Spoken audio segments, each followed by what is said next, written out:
Hello friends, book insider पर आप सभी का स्वागत है। आज हम बात करने वाले हैं rest why you get more done when you work less by Alex Soojung Kim Pang book के बारे में। गौतम हमेशा से एक मेहनती इंसान था।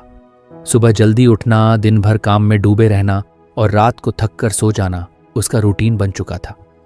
वह एक एडवर्टाइजिंग कंपनी में काम करता था जहां हर दिन नए प्रोजेक्ट्स और डेडलाइंस का प्रेशर होता। लेकिन गौतम को शिकायत नहीं थी। उसे लगता था कि जितना ज्यादा काम करेगा उतनी ही जल्दी सक्सेस उसके कदम चूमेगी। एक दिन उसकी दोस्त निधि ने उसे एक किताब गिफ्ट की, rest why you get more done when you work less. Gautam ने हंसते हुए पूछा, अरे ये क्या किताब पकड़ाई है? रेस्ट पर किताब? समय बर्बाद करने का नया तरीका ढूंढा है क्या? निधि ने हल्के से मुस्कुराते हुए कहा, बस पढ़ लो, हो सकता है तुम्हारे काम आए। वैसे भी तुम तो हर वक्त काम में उलझे रहते हो, कभी ब्रेक लेने का भी मन करता है या नहीं? गौतम ने मजाक में कहा, ब्रेक लेने का मतलब है दूसरों से पीछे रह जाना। कंपटीशन को समझो निधि। निधि ने कोई जवाब नहीं दिया, बस कहा, एक बार पढ़ लो फिर बताना। गौतम ने किताब को अपनी टेबल पर रख दिया। कई दिनों तक उसे पढ़ने का टाइम ही नहीं मिला। लेकिन एक दिन जब वो रात के 11 बजे ऑफिस का काम खत्म करके लौटा तो कुछ थका थका सा महसूस कर रहा था।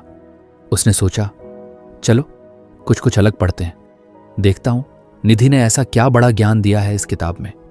किताब खोलते ही उसका ध्यान पहले चैप्टर पर गया, rest and work are partners. उसने सोचा, ये क्या अजीब बात है, रेस्ट और वर्क पार्टनर कैसे हो सकते हैं? लेकिन क्यूरियोसिटी बढ़ चुकी थी और उसने पढ़ना शुरू कर दिया। लेखक एलेक्स सुजुंग किम पैंग बड़े ही इंटरेस्टिंग तरीके से लिख रहे थे। वो कह रहे थे कि रेस्ट का मतलब काम से दूर भागना नहीं है। रेस्ट असल में प्रोडक्टिविटी बढ़ाने का तरीका है। उन्होंने कई एग्जाम्पल्स दिए, जैसे कि बड़े म्यूजिशियंस, एथलीट्स और राइटर्स। गौतम को याद आया कि बचपन में उसने सुना था कि बीथोवन अपने सबसे अच्छे आइडियाज तब लाते थे जब वो वॉक्स पर जाते थे, लेकिन उसने इसे कभी सीरियसली नहीं लिया था। लेखक ने समझाया कि जब हम रेस्ट करते हैं तो हमारा दिमाग कॉन्शियसली तो आराम कर रहा होता है, लेकिन सब कॉन्शियसली वो इन्फॉर्मेशन प्रोसेस कर रहा होता है। जैसे कोई कॉम्प्लिकेटेड प्रॉब्लम अगर आप सॉल्व नहीं कर पा रहे तो उसे छोड़कर कुछ देर के लिए कुछ और करें। जब आप वापस आएंगे तो आपको नए सॉल्यूशंस नजर आएंगे। इसे क्रिएटिव प्रॉब्लम सॉल्विंग कहते हैं। गौतम ने पढ़ते पढ़ते पॉज लिया। उसने सोचा, क्या सच में ऐसा होता है? लेकिन मुझे तो लगता है कि काम का मतलब है काम करते रहना। ये रेस्ट लेने से प्रोडक्टिविटी कैसे बढ़ेगी?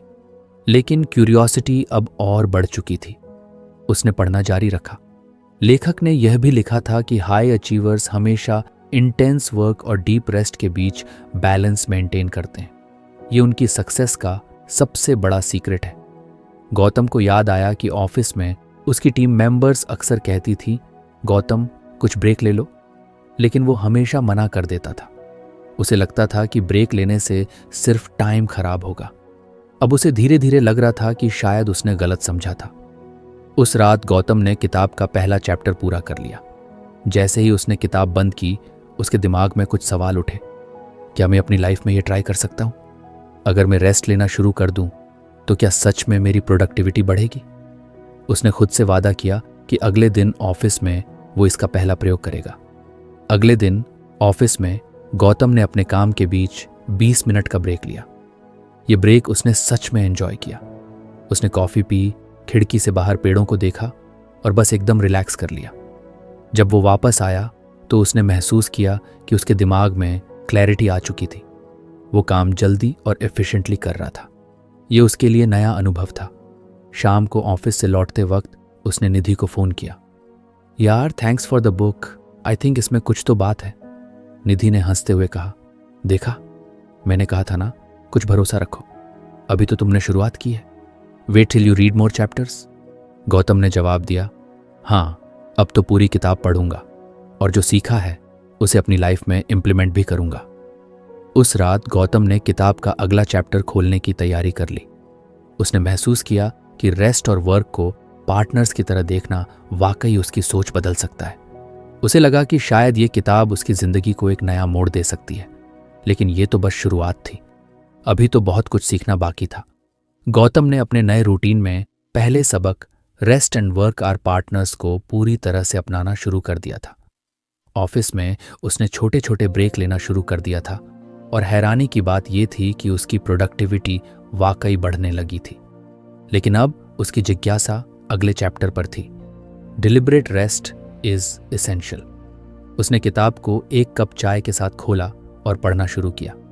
लेखक ने लिखा था कि डिलिबरेट रेस्ट का मतलब है ऐसा आराम जो सिर्फ पैसिव ना हो बल्कि एक्टिव और पर्पस ड्रिवन हो। यह कुछ ऐसा है जो आपको मानसिक और शारीरिक रूप से रिचार्ज कर सके। गौतम ने सोचा, ये डिलिबरेट रेस्ट अब क्या भला है। उसकी सोच में आराम का मतलब बस सोफे पर लेटना या टीवी देखना था। लेकिन जैसे जैसे उसने पढ़ा उसे समझ आने लगा कि लेखक पैसिव आराम को केवल टाइम पास मानते थे। उन्होंने लिखा था कि डिलिबरेट रेस्ट में आप ऐसे काम करते हैं जो आपको सच में रिफ्रेश करें। इसमें हॉबीज, एक्सरसाइज या नैप जैसी चीजें शामिल हो सकती हैं। अगर आपको हमारी फ्री समरी अच्छी लगती है तो आप हमारे चैनल को सब्सक्राइब कर सकते हैं, हमारी मेंबरशिप खरीद सकते हैं या हमें यूपीआई के थ्रू सपोर्ट कर सकते हैं। अब समरी पर वापस चलते हैं। और मज़ेदार बात यह थी कि इसे दिन के स्केड्यूल में प्रॉपर तरीके से शामिल करना होता है। गौतम को यह सुनकर कुछ अजीब लगा। उसने मन ही मन सोचा, रेस्ट को भी स्केड्यूल करना पड़ेगा। यह तो बड़ा वियर्ड लग रहा है, लेकिन चलो ट्राई करने में क्या जाता है। लेखक ने कुछ दिलचस्प उदाहरण भी दिए थे। जैसे कुछ महान लेखक जैसे चार्ल्स डिकेंस दिन में 4 से 5 घंटे लिखने के बाद लंबी वॉक्स पर जाते थे। वो ऐसा सोचते थे कि चलने से उनका दिमाग रिलैक्स होता है और नए आइडियाज आते हैं। रविचंद्रन अश्विन जैसे क्रिकेटर्स मेडिटेशन और शॉर्ट नैप्स का सहारा लेते हैं ताकि खेल के दौरान उनका फोकस शार्प रहे। गौतम ने किताब बंद की और सोचा, मैं कौन सी ऐसी एक्टिविटी कर सकता हूं जो मुझे मेंटली और फिजिकली रिचार्ज करे। अगले दिन उसने अपने रूटीन में कुछ बदलाव करने का फैसला किया। सुबह ऑफिस जाने से पहले उसने जॉगिंग करने की सोची। पहले दिन जब वो पार्क में गया तो उसे लगा कि ये आइडिया शायद ठीक नहीं है। उसकी बॉडी कुछ थकी हुई थी, लेकिन जॉगिंग के बाद उसने खुद को सरप्राइजिंगली एनर्जेटिक महसूस किया। ऑफिस पहुंचने के बाद उसका मूड एकदम फ्रेश था और वो काम पर बेहतर फोकस कर पा रहा था। शाम को ऑफिस से लौटने के बाद उसने अपनी एक पुरानी हॉबी को फिर से अपनाने का सोचा, स्केचिंग। गौतम को बचपन में स्केचिंग बहुत पसंद थी, लेकिन काम और जिम्मेदारियों के बीच उसने इसे भुला दिया था। उसने अपनी डस्ट लगी पुरानी स्केचबुक निकाली और एक पेंसिल उठाई। जैसे जैसे वो पेज पर लाइन खींचता गया, उसे महसूस हुआ कि उसका स्ट्रेस कहीं गायब हो गया है। रात को जब उसने किताब का अगला हिस्सा पढ़ा तो लेखक ने बताया कि डिलिबरेट रेस्ट का सबसे बड़ा फायदा ये है कि इससे आप अपने काम और जिंदगी दोनों में एक सही बैलेंस बना सकते हैं। साथ ही ये स्ट्रक्चर्ड रेस्ट आपकी परफॉर्मेंस को सिग्निफिकेंटली इंप्रूव करता है। गौतम ने सोचा, ये तो सही में काम कर रहा है। जॉगिंग और स्केचिंग दोनों ने मुझे काफी अच्छा महसूस कराया। अब गौतम ने अपने रूटीन में छोटे छोटे बदलाव करने शुरू कर दिए। उसने हर सुबह जॉगिंग और वीकेंड्स पर स्केचिंग को अपने शेड्यूल का हिस्सा बना लिया। इसके अलावा जब भी उसे ऑफिस में बहुत ज्यादा स्ट्रेस होता तो वो 15 मिनट का पावर नैप लेने की कोशिश करता। एक दिन जब गौतम ऑफिस में बैठा काम कर रहा था, उसके बॉस ने आकर कहा, गौतम, तुमने पिछले हफ्ते जो कैंपेन तैयार किया था वो क्लाइंट को बहुत पसंद आया। ऐसा लग रहा है कि तुम्हारी क्रिएटिविटी और प्रोडक्टिविटी दोनों में काफी सुधार हुआ है। गौतम मुस्कुराया। उसने सोचा, ये सब शायद उस किताब की वजह से हो रहा है। शाम को उसने निधि को फिर से फोन किया। निधि, मैं तुझे थैंक्स बोलने वाला था, लेकिन अब ये एक बार में नहीं हो पाएगा। हर बार इस किताब का एक नया चैप्टर मेरी लाइफ बदल रहा है। निधि ने हंसते हुए कहा, अरे मैंने पहले ही कहा था, wait for the magic of deliberate rest. अब आगे के चैप्टर्स पढ़ और मुझे बताता रहा। उस रात गौतम ने महसूस किया कि वो सिर्फ अपनी प्रोडक्टिविटी ही नहीं बढ़ा रहा, बल्कि अपनी जिंदगी को भी ज्यादा मीनिंगफुल बना रहा है। उसने खुद से वादा किया कि वो आगे के लेसन्स को भी इसी तरह अपने जीवन में उतारेगा। लेकिन यह सिर्फ शुरुआत थी। अभी तो और भी कई बातें सीखनी बाकी थीं। रेस्ट की इस नई परिभाषा ने उसकी सोच और जिंदगी दोनों बदलनी शुरू कर दी थी। गौतम अब अपने नए रूटीन का आदी होने लगा था। हर दिन सुबह जॉगिंग, ऑफिस के बीच में छोटे छोटे ब्रेक और वीकेंड्स पर स्केचिंग ने उसकी जिंदगी को पहले से कहीं ज्यादा ऑर्गेनाइज्ड और बैलेंस्ड बना दिया था। उसे लगने लगा था कि काम और आराम के बीच का तालमेल ही उसकी प्रोडक्टिविटी का असली रहस्य है। लेकिन उसके मन में अभी भी सवाल था कि क्या और कुछ ऐसा है जो उसकी एफिशिएंसी और बढ़ा सकता है। उसने अगले चैप्टर की ओर बढ़ने का फैसला किया। नया लेसन था, रूटीन प्रोवाइड्स फ्रीडम। गौतम ने पढ़ना शुरू किया। लेखक ने समझाया कि रूटीन सिर्फ मोनोटोनस आदतों का सेट नहीं है, बल्कि ये आपको असली आज़ादी देता है। एलेक्स ने लिखा कि कंसिस्टेंट रूटीन्स हमारी डिसीजन मेकिंग कैपेसिटी को बेहतर बनाती हैं। हर छोटी चीज पर विचार करने की जरूरत कम हो जाती है, जिससे दिमाग ज्यादा क्रिएटिव और प्रोडक्टिव चीजों के लिए खाली रहता है। उन्होंने इसे डिसीजन फैटीग से जोड़कर समझाया। गौतम ने किताब पढ़ते हुए रुककर सोचा, यार ये डिसीजन फैटीग क्या है? जैसे ही उसने अगले पेज पर पढ़ा, उसे समझ में आया कि दिन भर छोटे छोटे फैसले लेना, जैसे क्या पहनना है, क्या खाना है, किस काम को पहले करना है, ये सब धीरे धीरे दिमाग को थका देता है। अगर हर चीज का एक रूटीन हो तो इन डिसीजंस पर ज्यादा सोचने की जरूरत नहीं होती। लेखक ने बताया कि बड़े अचीवर्स जैसे स्टीव जॉब्स और मार्क जुकबर्ग हमेशा एक ही तरह के कपड़े पहनते थे, ताकि उन्हें हर दिन इस छोटे फैसले पर एनर्जी न लगानी पड़े। लेखक ने यह भी कहा कि स्ट्रक्चर्ड स्केड्यूल आपके दिमाग और शरीर को डेजिग्नेटेड टाइम पर परफॉर्म करने के लिए ट्रेन कर देता है। गौतम ने सोचा, शायद मेरे साथ भी ऐसा ही होता है। सुबह उठते ही मैं ये सोचने में 10 मिनट बर्बाद कर देता हूँ कि आज क्या पहनूं, और फिर ऑफिस में टास्क्स को प्रायोरिटाइज करने में भी बहुत समय चला जाता है। उसने उस रात अपनी जिंदगी में एक और बदलाव करने का मन बनाया। उसने एक डायरी निकाली और अगले दिन का पूरा शेड्यूल प्लान किया। सुबह 6:30 पर उठकर जॉगिंग, 7:30 पर स्नान और नाश्ता, 8 बजे ऑफिस के लिए तैयार होना। ऑफिस में सुबह 9 बजे से 12 बजे तक सबसे 3:30 से 6 बजे क्रिएटिव टास्क्स, शाम 6:30 से 7:30 स्केचिंग या कोई नई हॉबी, 8 बजे डिनर और फैमिली टाइम, 9:30 से 10 बजे किताब पढ़ना, 10:30 सो जाना। गौतम ने सोचा, अगर मैं इस रूटीन को फॉलो करूं तो शायद मेरी लाइफ और ऑर्गेनाइज्ड हो जाएगी। अगले दिन सुबह उसने अपनी डायरी देखी और हर चीज उसी शेड्यूल के हिसाब से करने की कोशिश की। जब उसने देखा कि हर टास्क पर ज्यादा सोचने की जरूरत नहीं पड़ रही, तो उसे वाकई अच्छा लगा। उसकी सुबह जल्दी और स्मूथली निकल गई। ऑफिस में भी उसने महसूस किया कि क्रिटिकल टास्क्स को सुबह टैकल करना कितना फायदेमंद था। सुबह जब उसका एनर्जी लेवल सबसे हाई था, उसने वो काम खत्म कर ली जो उसे सबसे ज्यादा कठिन लगते थे। शाम को जब वो स्केचिंग करने बैठा तो उसे गिल्ट भी नहीं हुआ कि वो काम छोड़कर आराम कर रहा है, क्योंकि उसने दिन भर का काम अपने रूटीन के हिसाब से एफिशिएंटली खत्म कर लिया था। शाम को जब निधि का फोन आया तो उसने कहा, निधि, तूने नोटिस किया है कि रूटीन कितनी आज़ादी देता है? मैं पहले हर वक्त डिसीजंस में फंसा रहता था, लेकिन अब ऐसा लगता है कि मेरे पास ज्यादा टाइम और एनर्जी है। निधि ने मुस्कुराते हुए कहा, एग्जैक्टली, यही तो इस किताब का असली जादू है। रूटीन से बोर्डम नहीं होता, बल्कि फ्रीडम मिलती है। गौतम को अब समझ आ गया था कि रूटीन सिर्फ बोरिंग लोगों के लिए नहीं होते, ये एक्चुअली क्रिएटिव लोगों के लिए होते हैं, क्योंकि जब आप अपनी जिंदगी के छोटे छोटे डिसीजंस एक सिस्टम पर छोड़ देते हैं तो आपका दिमाग बड़े और इम्पैक्टफुल डिसीजंस पर फोकस कर सकता है। उसने अगले हफ्ते का पूरा शेड्यूल प्लान कर लिया। उसने हर दिन का टाइम स्लॉट फिक्स कर दिया, चाहे वो काम हो, आराम हो या हॉबीज, और उसने पाया कि उसका स्ट्रेस लेवल धीरे धीरे कम हो रहा है। ऑफिस में भी उसकी परफॉर्मेंस अब पहले से ज्यादा इफेक्टिव हो चुकी थी। उसके बॉस ने एक मीटिंग में कहा, गौतम, तुम्हारे काम की कंसिस्टेंसी देखकर लगता है कि तुमने कोई सीक्रेट फॉर्मूला पकड़ लिया है। बाकी टीम को भी इससे सीखना चाहिए। गौतम को यह सुनकर अंदर से बहुत खुशी हुई। उसने मन ही मन सोचा, यह किताब सच में मेरी जिंदगी का टर्निंग पॉइंट है।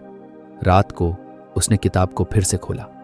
अब उसे यकीन था कि हर चैप्टर उसके लिए नई सीख लेकर आएगा। उसने खुद से वादा किया कि वो इन लेसन्स को न सिर्फ पढ़ेगा, बल्कि अपनी जिंदगी में उतारेगा और देखेगा कि ये उसे कहाँ तक ले जाते हैं। लेकिन अभी इस सफ़र का अंत नहीं था। गौतम के सामने अभी भी कई चैप्टर्स थे और वो हर दिन कुछ नया सीखने के लिए तैयार था। गौतम अब अपनी ज़िंदगी में धीरे धीरे एक ऐसा संतुलन बनाने में कामयाब हो रहा था जो उसने कभी सोचा भी नहीं था। हर दिन का रूटीन तय करना, डिलिब्रेट रेस्ट को अपनाना और प्रोडक्टिव तरीके से काम करना उसकी लाइफस्टाइल का हिस्सा बन चुका था। लेकिन उसके अंदर सीखने की ललक अब और बढ़ गई थी। उसने खुद से कहा, चलो देखते हैं इस किताब में अब क्या नया सीखने को मिलेगा। उसने अगले चैप्टर पर नज़र डाली, the importance of deep play. जैसे ही उसने पढ़ना शुरू किया, उसने देखा कि लेखक इस बार एक अलग तरह की बात कर रहे थे। डीप प्ले का मतलब था ऐसी एक्टिविटीज़ में हिस्सा लेना जो मज़ेदार होने के साथ साथ दिमाग को स्टिमुलेट करें। लेखक ने समझाया कि ऐसी हॉबीज़ न सिर्फ रिलैक्सेशन देती हैं बल्कि क्रिएटिविटी और प्रॉब्लम सॉल्विंग स्किल्स को भी बढ़ावा देती हैं। गौतम ने पढ़ते पढ़ते सोचा, अरे ये तो इंटरेस्टिंग लग रहा है, लेकिन डीप प्ले और रेस्ट में क्या फ़र्क है? लेखक ने इसे बड़ी क्लैरिटी के साथ समझाया। रेस्ट का मतलब सिर्फ आराम करना है, लेकिन डीप प्ले में आप एक्टिवली अपने दिमाग और शरीर को इंगेज करते हैं, जैसे स्पोर्ट्स, म्यूज़िक, पेंटिंग या कोई भी ऐसा काम जो आपको सुकून और सेटिस्फैक्शन दोनों देता हो। इसका असली फ़ायदा ये है कि ये आपके दिमाग को काम के रिपीटेटिव स्ट्रेस से ब्रेक देता है, लेकिन फिर भी उसे क्रिएटिवली एक्टिव रखता है। गौतम को ये बात लॉजिकल लगी। उसने सोचा, यार मैंने बचपन में क्रिकेट खेला था और वो मुझे कितना अच्छा लगता था, लेकिन काम और रिस्पॉन्सिबिलिटीज़ के चक्कर में सब छोड़ दिया। क्या मुझे फिर से कुछ ऐसा ट्राई करना चाहिए? उसने उसी वक्त फैसला किया कि वो अपने रूटीन में डीप प्ले के लिए भी जगह बनाएगा। अगले दिन ऑफिस से लौटने के बाद गौतम ने एक बैडमिंटन कोर्ट के बारे में सुना जो उसकी सोसाइटी के पास था। उसने अपने एक दोस्त को कॉल किया और कहा, चल यार बैडमिंटन खेलने चलते हैं, बहुत टाइम हो गया कुछ ऐसा किए हुए। उसका दोस्त कुछ हैरान हुआ क्योंकि गौतम हमेशा काम में ही डूबा रहता था, लेकिन उसने कहा, ठीक है मिलता हूं। रात को जब गौतम ने बैडमिंटन खेला तो उसे महसूस हुआ कि वो सचमुच रिफ्रेश्ड महसूस कर रहा है। खेलते समय उसने सारे काम और रिस्पॉन्सिबिलिटीज को पीछे छोड़ दिया था, सिर्फ वो और उसका खेल। जब वो घर लौटा तो उसकी बॉडी थकी हुई थी, लेकिन उसका दिमाग सरप्राइजिंगली एनर्जेटिक था। गौतम ने महसूस किया कि डीप प्ले में वाकई कुछ खास बात थी। ये न सिर्फ रिलैक्सेशन देता है बल्कि आपको अपने अंदर की क्रिएटिविटी को फिर से अवेकन करने का मौका भी देता है। अगले दिन उसने अपनी स्केचिंग की हॉबी को भी डीप प्ले की तरह देखने का फैसला किया। उसने सोचा, अब मुझे इसे और ज़्यादा एक्सप्लोर करना चाहिए, शायद पेंटिंग भी शुरू करूं। शनिवार को उसने पास के एक आर्ट सप्लाई स्टोर से पेंट्स और कैनवस खरीदे। जब वो घर आया और पेंटिंग शुरू की तो उसे लगा जैसे वो एक नई दुनिया में खो गया हो। हर रंग और हर ब्रश स्ट्रोक के साथ उसे ऐसा लग रहा था जैसे वो अपनी भावनाओं को, इस दौरान उसने महसूस किया कि उसके दिमाग में कुछ नए आइडियाज़ भी आ रहे थे। उसे अपने ऑफिस के एक पुराने प्रोजेक्ट का सॉल्यूशन अचानक याद आया। वो हैरान था कि पेंटिंग करते हुए भी उसका सबकॉन्शियस माइंड काम कर रहा था। उस रात उसने किताब के अगले हिस्से को पढ़ा। लेखक ने लिखा था कि डीप प्ले का सबसे बड़ा फायदा यही है, जब आप काम से डिस्कनेक्टेड होकर ऐसी एक्टिविटीज़ करते हैं तो आपका दिमाग स्ट्रेस से मुक्त हो जाता है और नए आइडियाज़ को अब्जॉर्ब करने लगता है। गौतम ने अपने अनुभवों को याद करते हुए सोचा, ये तो सच में काम कर रहा है। बैडमिंटन और पेंटिंग ने मुझे मेंटली और इमोशनली रिचार्ज कर दिया है और इसका असर मेरे काम पर भी दिख रहा है। अब गौतम ने अपनी डायरी में एक और चीज़ जोड़ दी, डीप प्ले। उसने हर हफ्ते 3 दिन बैडमिंटन खेलने और वीकेंड्स पर पेंटिंग का टाइम फिक्स कर लिया। ऑफिस में भी अब उसकी क्रिएटिविटी को सब नोटिस करने लगे थे। उसके एक सहकर्मी ने कहा, गौतम यार तेरे आइडियाज़ पहले से ज़्यादा इनोवेटिव लग रहे हैं, क्या कर रहा है ऐसा? गौतम ने मुस्कुराते हुए कहा, बस कुछ रेस्ट और प्ले का सही बैलेंस बना रहा हूं, तुम भी ट्राई करो, ये सच में काम करता है। एक दिन निधि ने उससे पूछा, तो किताब का नया लेसन कैसा लगा? गौतम ने जवाब दिया, डीप प्ले मेरी जिंदगी का मिसिंग पीस था। अब मुझे समझ में आया कि सिर्फ काम करना और आराम करना काफ़ी नहीं है, मज़े और क्रिएटिविटी का भी अपनी लाइफ में एक खास जगह होनी चाहिए। निधि ने कहा, सही कहा, लेकिन ये तो सिर्फ एक पार्ट है, अभी बहुत कुछ सीखना बाकी है। गौतम को अब लगने लगा था कि उसकी जिंदगी एक नए मोड़ पर आ गई है। हर चैप्टर उसे कुछ नया सिखा रहा था और वो हर सीख को अपनी जिंदगी में उतार रहा था। लेकिन अभी उसकी यात्रा खत्म नहीं हुई थी। हर दिन उसे खुद को और बेहतर बनाने की प्रेरणा मिल रही थी और वो जानता था कि अभी इस सफर में कई और मोड़ आने वाले हैं। गौतम अब धीरे धीरे अपनी जिंदगी के हर पहलू को बदलते हुए देख रहा था। उसने रूटीन से फ्रीडम पाई, डिलिबरेट रेस्ट को अपनाया और डीप प्ले के जरिए अपनी क्रिएटिविटी को फिर से जगाया। हर नया लेसन उसकी जिंदगी में नई रोशनी की तरह था। लेकिन किताब खत्म होने से पहले उसने सोचा, अब आगे क्या सीखने को मिलेगा। उसने अगला चैप्टर खोला, rest is a skill. Gautam ने पढ़ना शुरू किया। लेखक ने इस बार एक और दिलचस्प बात कही थी, आराम भी एक स्किल है जिसे प्रैक्टिस और डिसिप्लिन से सीखा जा सकता है। उसने सोचा, यार ये भी स्किल होती है क्या। उसे लगा था कि आराम तो बस नेचुरली होता है, लेकिन जैसे जैसे उसने पढ़ा उसे समझ में आया कि सही तरीके से रेस्ट करना भी एक आर्ट है। लेखक ने समझाया कि जिस तरह काम में निपुण बनने के लिए अभ्यास और प्लानिंग की ज़रूरत होती है, उसी तरह सही तरीके से आराम करने के लिए भी इंटेंशनैलिटी की ज़रूरत होती है। ये समझना ज़रूरी है कि कौन सी एक्टिविटीज़ आपके लिए वास्तव में रेस्टोरेटिव होती हैं और कौन सी केवल समय बर्बाद करती हैं। गौतम ने एक पल रुककर सोचा। उसने महसूस किया कि जब वो बिना किसी योजना के बस नेटफ्लिक्स पर समय बिताता था या बिना उद्देश्य के इधर उधर घूमता था तो वो सच में रिफ्रेश महसूस नहीं करता था। लेकिन जब वो डिलिबरेट रेस्ट लेता था, जैसे जॉगिंग, स्केचिंग या बैडमिंटन खेलना, तब उसे सचमुच अच्छा लगता था। उसने पढ़ते हुए देखा कि लेखक ने सुझाव दिया था कि हर व्यक्ति को अपने लिए रेस्ट टूल किट तैयार करनी चाहिए, ऐसी एक्टिविटीज़ की लिस्ट जो आपको मेंटल और फिजिकल रिचार्ज करें। ये टूल किट हर किसी के लिए अलग हो सकती है। गौतम ने सोचा, ये आइडिया तो अच्छा है, मुझे अपनी रेस्ट टूल किट बनानी चाहिए। उस रात उसने अपनी डायरी निकाली और सोचा कि कौन सी चीज़ें उसे सच में आराम देती हैं। उसने लिखा, 1. जॉगिंग, सुबह की ताजगी और एनर्जी। 2. स्केचिंग और पेंटिंग, दिमाग को शांत करने और क्रिएटिविटी बढ़ाने के लिए। 3. बैडमिंटन, शारीरिक रिफ्रेशमेंट और एंजॉयमेंट के लिए। 4. बुक्स पढ़ना, मोटिवेशन और नई सोच के लिए। 5. म्यूजिक सुनना, स्ट्रेस कम करने के लिए। गौतम ने तय किया कि वो हर हफ्ते अपनी इस टूल किट से कुछ ना कुछ ज़रूर करेगा। अगले दिन उसने अपनी टूल किट को एक स्ट्रक्चर्ड तरीके से इस्तेमाल करने का फैसला किया। उसने अपने दिन के स्केड्यूल में एक स्लॉट सिर्फ रेस्ट के लिए रखा। उसने महसूस किया कि ये निर्णय उसकी बाकी दिनचर्या को भी बेहतर बना रहा था। लेकिन लेखक ने एक और महत्वपूर्ण बात कही थी, रेस्टिंग इफेक्टिवली रिक्वायर्स प्रैक्टिस। इसका मतलब है कि आराम करना भी एक हैबिट है जिसे बार बार करने से बेहतर बनाया जा सकता है। गौतम ने इसे अपनी जिंदगी से जोड़ा। उसने याद किया कि जब उसने पहली बार जॉगिंग शुरू की थी तो उसे बड़ा ऑकवर्ड लगता था। वो जल्दी थक जाता था और कभी कभी उसे लगता था कि ये उसके लिए नहीं है। लेकिन अब कई हफ्तों की प्रैक्टिस के बाद जॉगिंग उसके लिए एक ऐसा आरामदायक अनुभव बन चुका था जिसे वो मिस नहीं करना चाहता था। उसी तरह जब उसने पहली बार स्केचिंग और पेंटिंग शुरू की थी तो वो कुछ हेजिटेंट था, लेकिन अब वो हर बार कलर्स और ब्रश के साथ एक्सपेरिमेंट करने के लिए एक्साइटेड रहता था। गौतम को समझ में आ गया था कि रेस्ट भी एक ऐसा स्किल है जिसे प्रैक्टिस और डिसिप्लिन के साथ इम्प्रूव किया जा सकता है। एक शाम जब वो अपने कमरे में बैठा था, निधि का फोन आया। उसने पूछा, तो इस बार किताब ने क्या सिखाया? ये आपकी प्रोडक्टिविटी और क्रिएटिविटी दोनों को बूस्ट करता है।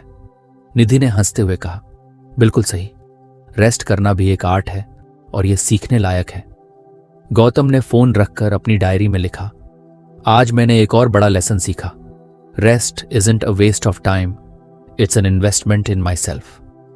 उसने अगले कुछ हफ्तों तक इस नए लेसन को अपनी दिनचर्या में उतारने की कोशिश की।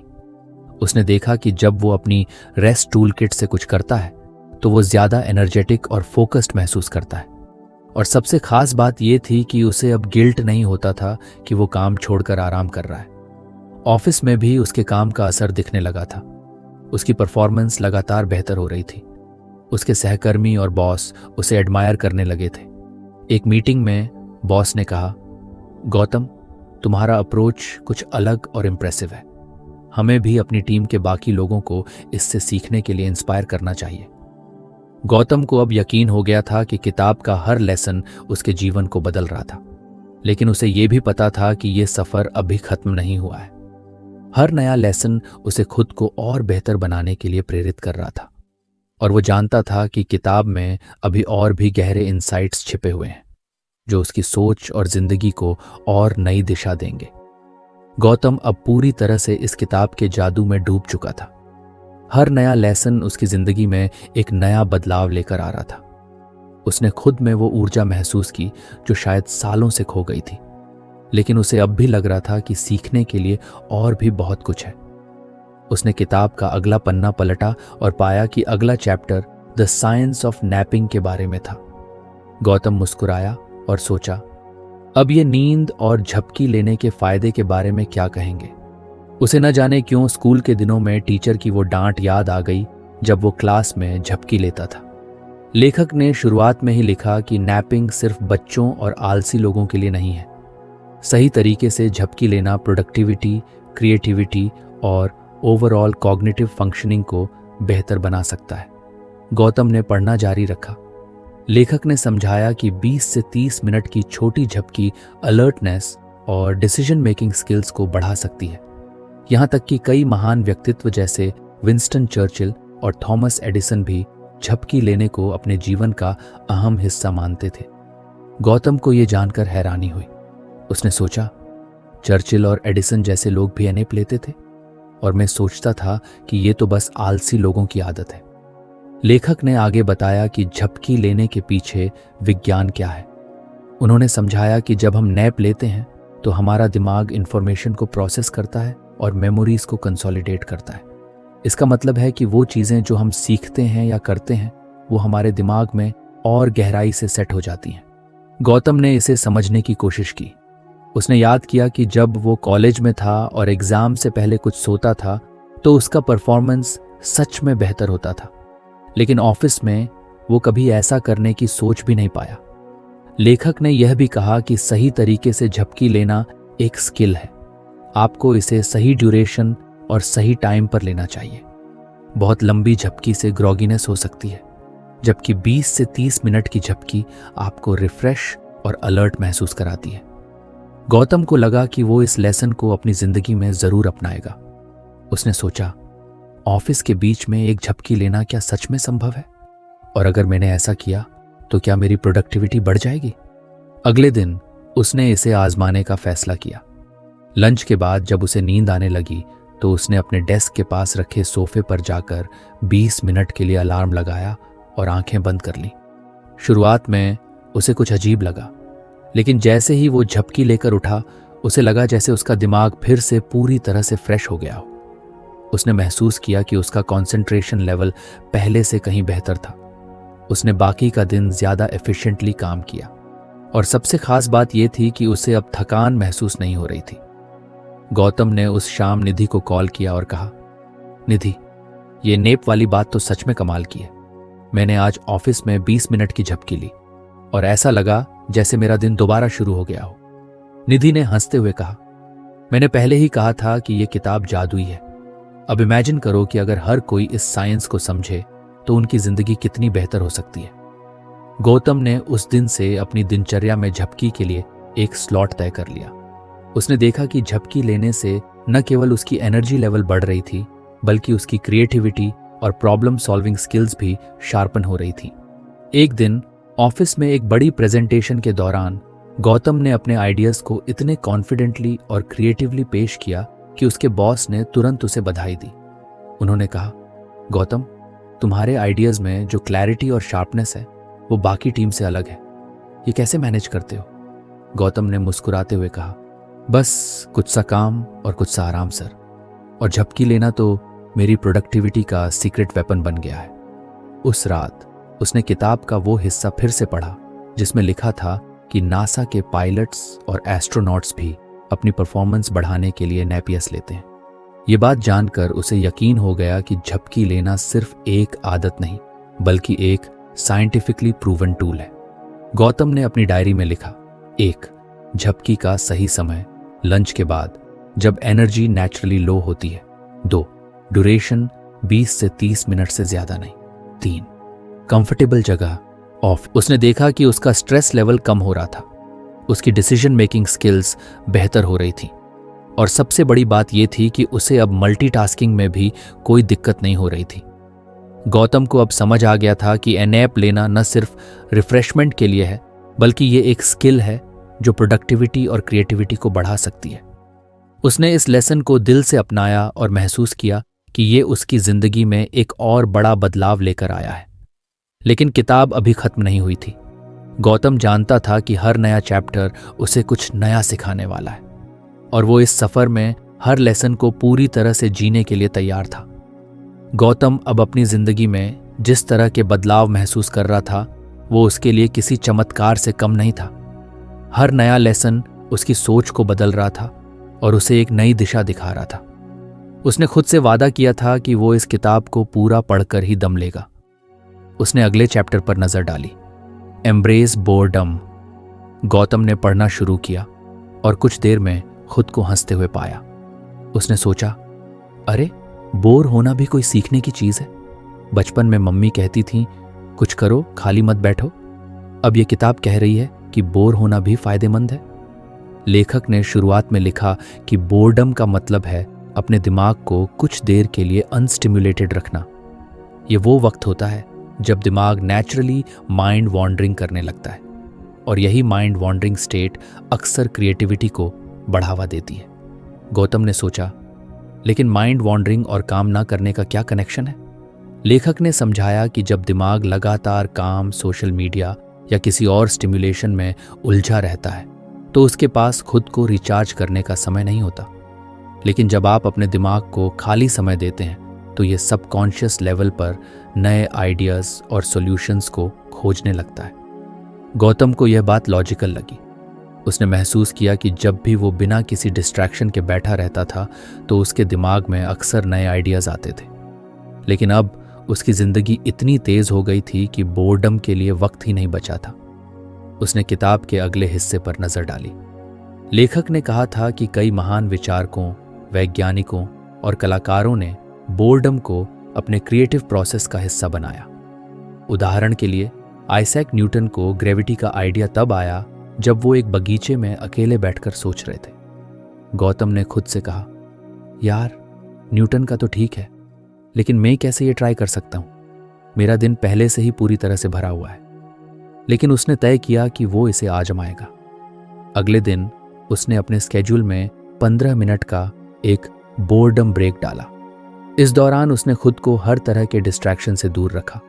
कोई फोन नहीं, कोई किताब नहीं, बस वो और उसकी खामोशी। पहले कुछ मिनटों तक उसे बड़ा अजीब लगा। उसका दिमाग बार बार फोन उठाने या कुछ करने के लिए उकसाने लगा। लेकिन धीरे धीरे उसने महसूस किया कि उसका दिमाग शांत हो रहा है। और फिर जैसे कोई जादू हुआ हो, उसे अपने एक पुराने प्रोजेक्ट का सॉल्यूशन खुद ब खुद याद आ गया। वो हैरान था। उसने तुरंत उस आइडिया को अपनी डायरी में लिखा। उसने महसूस किया कि बोर्डम सच में उसके दिमाग को फ्री रोम करने का मौका दे रहा था।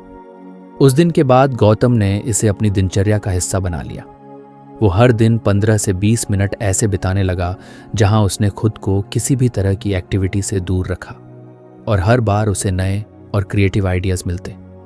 एक शाम निधि ने उससे पूछा, तो इस बार किताब का क्या लेसन था? गौतम ने हंसते हुए जवाब दिया, इस बार तो किताब ने कुछ ऐसा सिखाया जो मैंने कभी सोचा भी नहीं था। बोर होना भी एक स्किल है और इससे क्रिएटिविटी बढ़ती है। पहले मुझे लगता था कि बोरियत बेकार की चीज़ है, लेकिन अब समझ में आया कि ये मेरे दिमाग को रिलैक्स और रिचार्ज करने का सबसे अच्छा तरीका है। निधि ने कहा, बिल्कुल सही, लेकिन तुम्हें यह भी समझना होगा कि बोर्डम को एम्ब्रेस करना आसान नहीं है। हमारे दिमाग को हमेशा कुछ ना कुछ करने की आदत हो गई है। इसे रोकने और बोरियत को गले लगाने में प्रैक्टिस लगती है। गौतम ने महसूस किया कि निधि सही कह रही थी। उसने किताब के उस हिस्से को फिर से पढ़ा जिसमें लिखा था कि बोर्डम को इंटेंशनली अपनाने के लिए डिसिप्लिन की ज़रूरत होती है। अगले कुछ हफ्तों में गौतम ने देखा कि उसके बोर्डम ब्रेक्स उसकी क्रिएटिविटी को बढ़ाने लगे थे। ऑफिस में उसके आइडियाज़ और सॉल्यूशंस को लेकर उसकी टीम उसे एडमायर करने लगी थी। एक दिन उसके बॉस ने उससे पूछा, गौतम, तुम अपने काम में इतना इनोवेटिव कैसे हो? गौतम ने मुस्कुराते हुए जवाब दिया, सर, मैं हर दिन 15 मिनट बोर होता हूं। बॉस ने हैरानी से पूछा, बोर?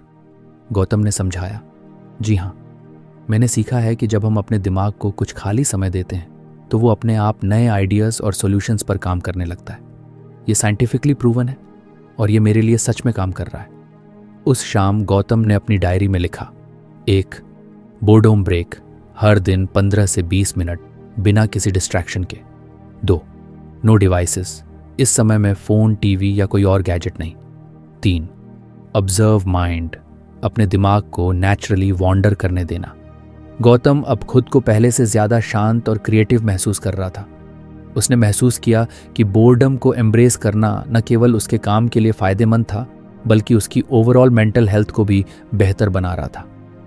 तो फ्रेंड्स, ये थी हमारी आज की बुक समरी। आपको कैसी लगी कमेंट करके ज़रूर बताएं और धन्यवाद आपका समरी एंड तक सुनने के लिए।